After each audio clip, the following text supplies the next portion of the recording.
Yes, murabibona rero kuri screen zanyu cyangwa se kuri telefone zanyu turi kumwe n'umugabo ukomeye cyane mumaze kumenyera hanga kuri Dunia TV.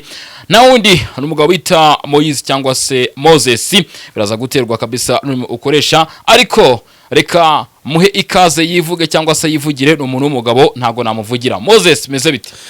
Mazina n'ubundi babirasanzwe bimenyereye ni Moses nk'ibisanzwe. Uratangaza iki izi saha? Yes, no kuvuga ni byinshi cyane bigiye kuba abibagezwa badukurikiye cyangwa se tugiye kuba dutangaza.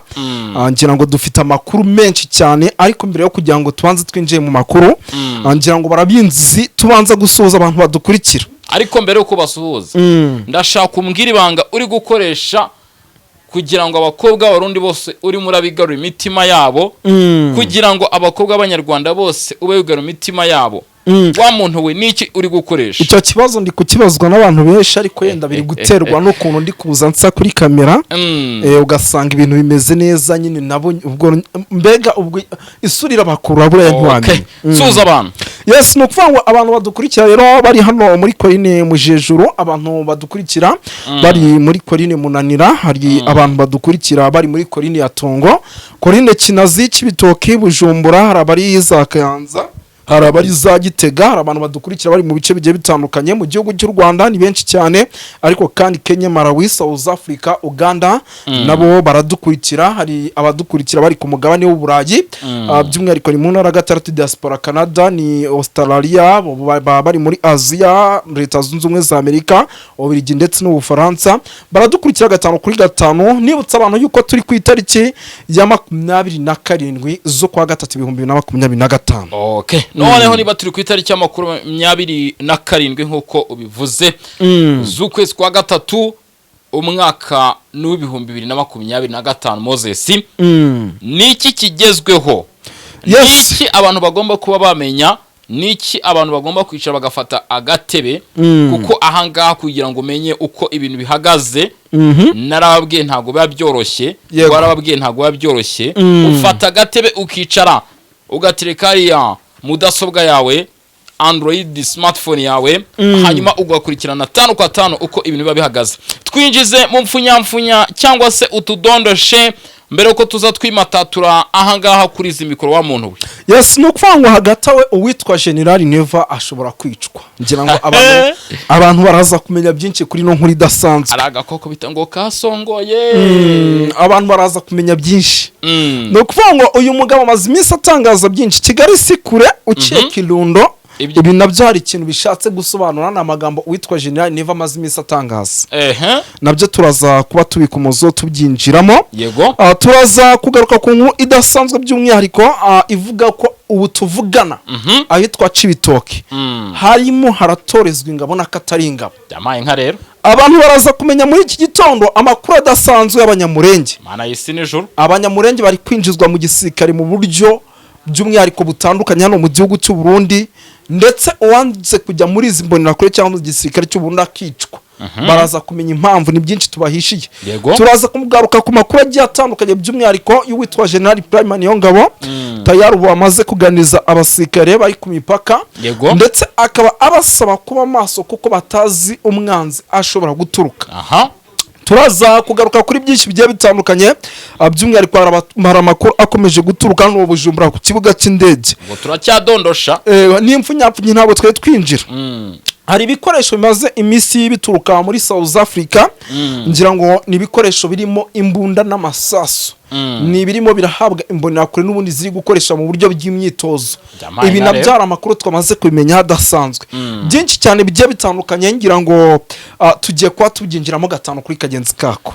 Yes, ati 5 kuri kagenzi kako. Uwo ni umugabo Moses, ni umugabo Moise. Niba ukunda Moise, ukaba ukunda Dunia TV, wa muntu we ukaba utarakanda subscribe, urimo uracikana cyangwa se sabone, aho ni muri Frankfurt.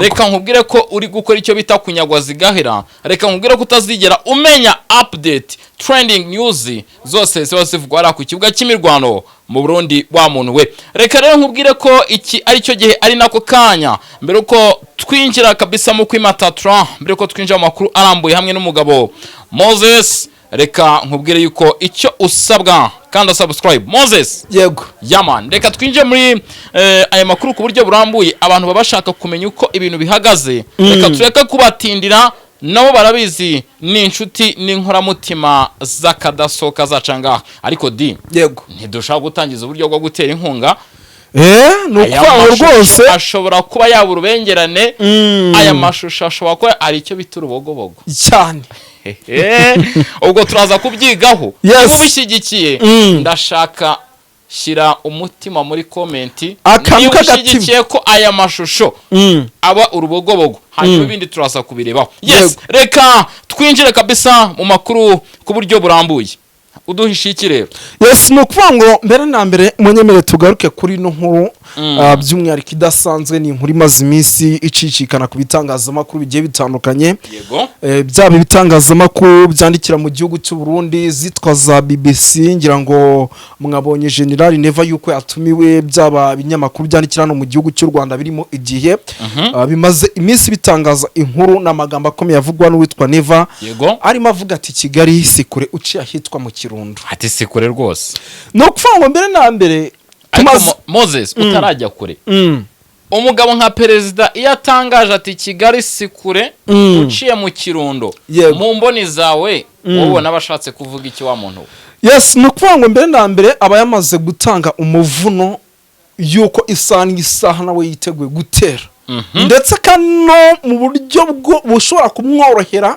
aramutse ateye Kigali nkuko arabati twe dufite inzira bugufi mbega ni nko gutanga inuza umuvuna akavati twe dufite inzira ya bugufi dushatse gutera twaca mu Kirundo ese koko utarajya kuri nanone ibyo avuga koko nawe urabona ari ukuri no kuvuga mbere na mbere Neva ibyo avuga ni ukuri ariko ikibazo kiri aha hagati yatanze umuvuno uramutse ugiye gutera umuntu ese bizashoboka ntabwo byashoboka uzi impamvu uramutse ugiye gutera umuntu ukamubwira ati ngiye yenda ndaza guca mu Kirundo nataka Kigali yego ni inzira yo bugufi iri bungeze Kigali icyo gihe ugiye kwataka nawe tayari usanga yagutanze yanakwiteguye hari icyo bita inkuba yo mu kibira ikomereza inkuba zo mu kibira ngira ngo tumaze iminsi tuzumva zirakubita umunsi ejo zigakubita ariko abenshi bavuga ko ari Red Tabara katwigarukire hano kuri no no kuvuga ngo ibintu birimo biragaragaza ko Kigali atari kure ni mu buryo bwo kugaragaza yuko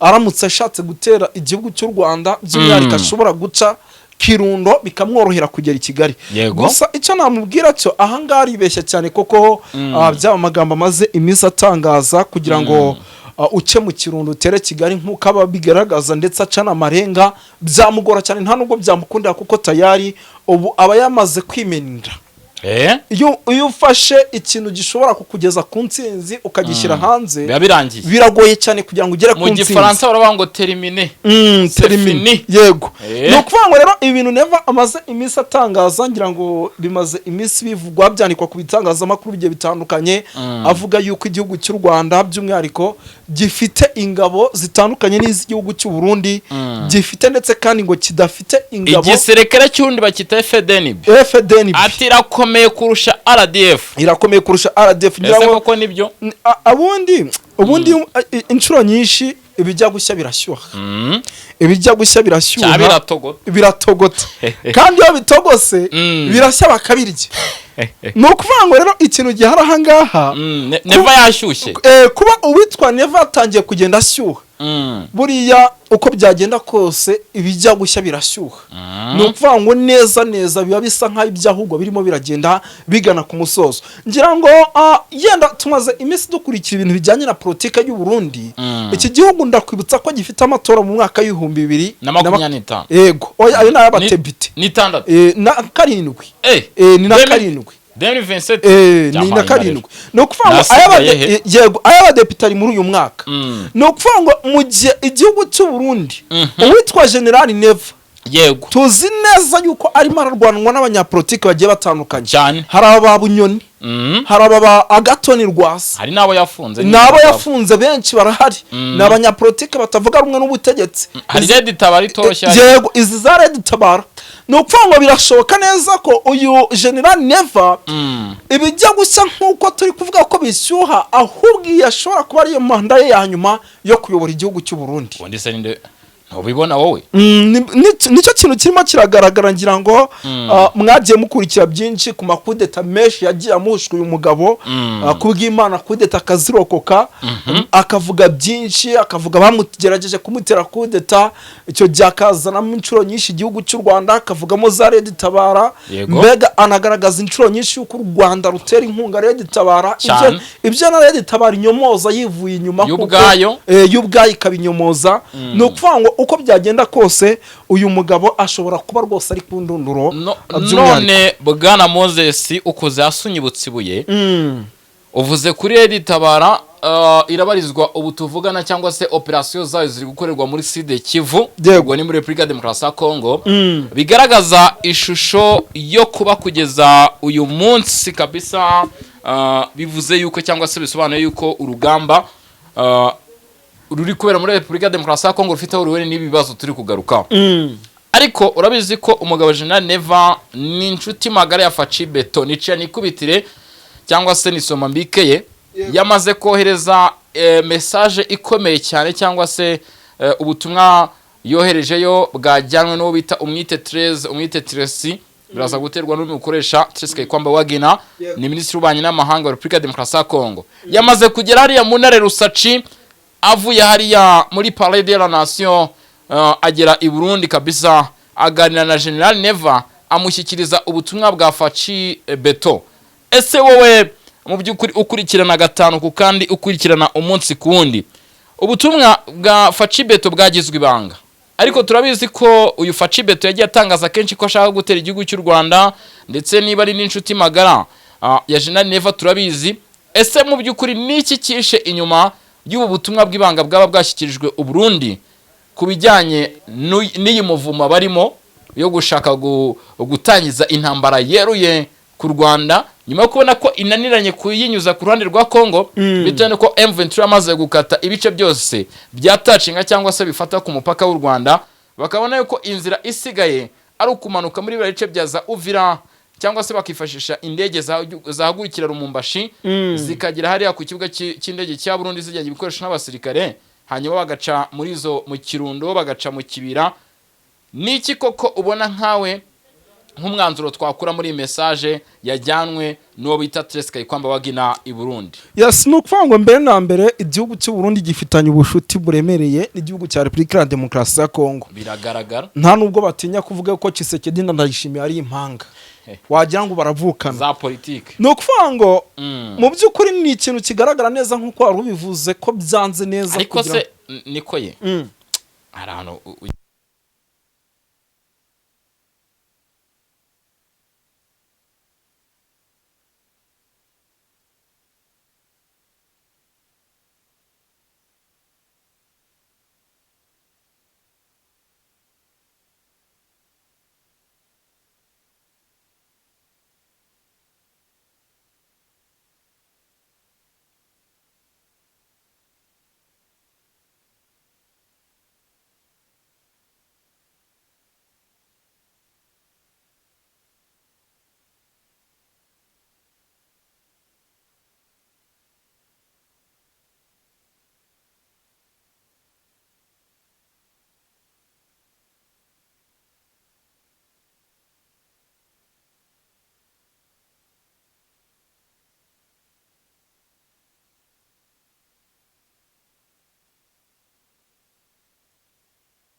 badafunzwe bakanicwa. No kuvanga rero ikintu gihari igihugu cy'u Burundi n'igihugu cya Republika Demokarasi ya Kongo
ibisada babanze babica intege, nibamara kubica intege tayari barafata ovira bayikuremo.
Muri gereza uvu muri Kongo ajyana mu bwoko bumwe twikomereze.